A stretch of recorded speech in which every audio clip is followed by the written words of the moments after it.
Hi, and welcome to the Woodrow Wilson International Center for Scholars in Washington, D.C. I'm John Milewski, host of Dialogue. We're on the set of Dialogue, where I just concluded a terrific discussion with our guest, Greg Kolodko.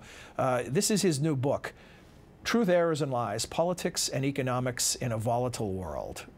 And Greg and I were just discussing the book, and he was telling me that one of his readers and friends said that this was the first book about everything, because the book is wide-ranging, and while not about everything, it certainly covers way more than the title might suggest, for the history of humankind in many ways. A quick question for you, Greg, and that is, in the context of your book and its theories, how do you analyze the current debate in the U.S. over how to address the United States' recovery from this Great Recession?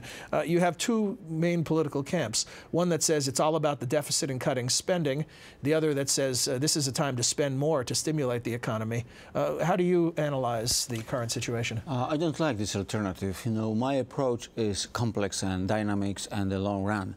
And from this perspective, I have to admit that I was positively impressed by the Union of the State, by President Obama, because he was showing the long-term challenges facing American economy, society, and the USA in the context of the global competition, which will be only stronger.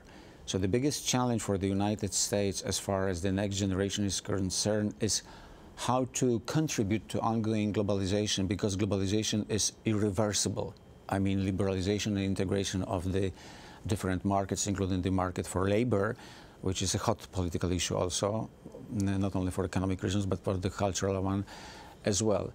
And being for some time, actually, in 4 governments, Deputy Prime Minister and Finance Minister, I never said, you will never find any piece, any quotation from what I had said that fighting fiscal deficit or bringing inflation under control is an aim of economic policy. These are the means to the end, which is sustainable, durable, equitable, economic and social development. So I think that now the biggest challenge for American economy is to have a long-term complex strategy which will be compatible with the aspiration of other nations, including European Union, including emerging part of the world, us in Eastern Europe, India, Latin America, China, and yes, China will be always on the top of American policy topics, and you must be much more cooperative and not confrontational as far as relations with China are concerned. Yeah, and speaking of the rest of the planet,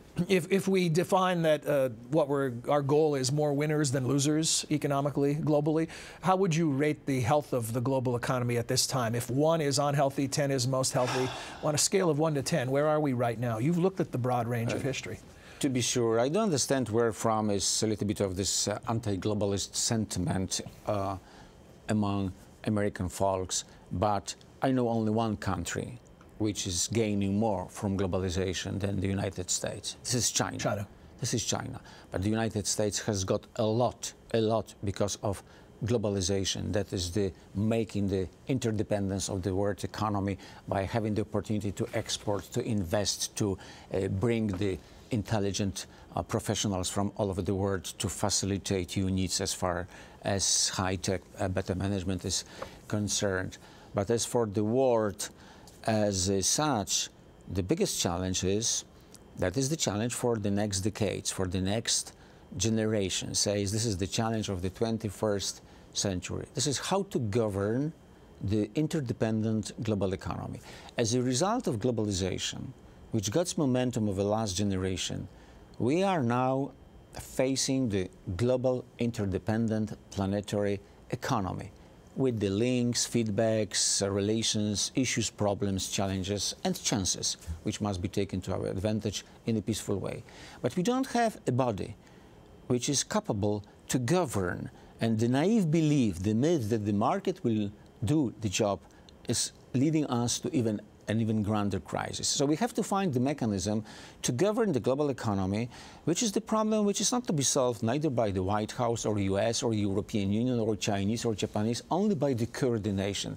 Is the G20 a good instrument? Well, it is better than nothing. And I think that on the one hand, you may still believe in the United Nations system, say G193.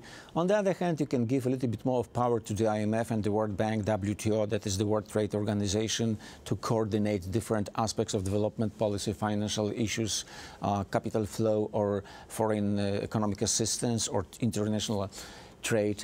But this is not enough. So we are looking, this is the time for the quest for governance, the instrumentation and institutionalization of the government, of the governance of the global economy, where I think, yes, United States must give a little bit up, because you cannot run the show by American hegemony or by G7 or G8, but that doesn't mean that now the China will run the show. This is the time of negotiations between conflicting or different ideas and contradictory interests, but there is the peaceful way forward, and I hope it will happen. And with that challenging thought for U.S.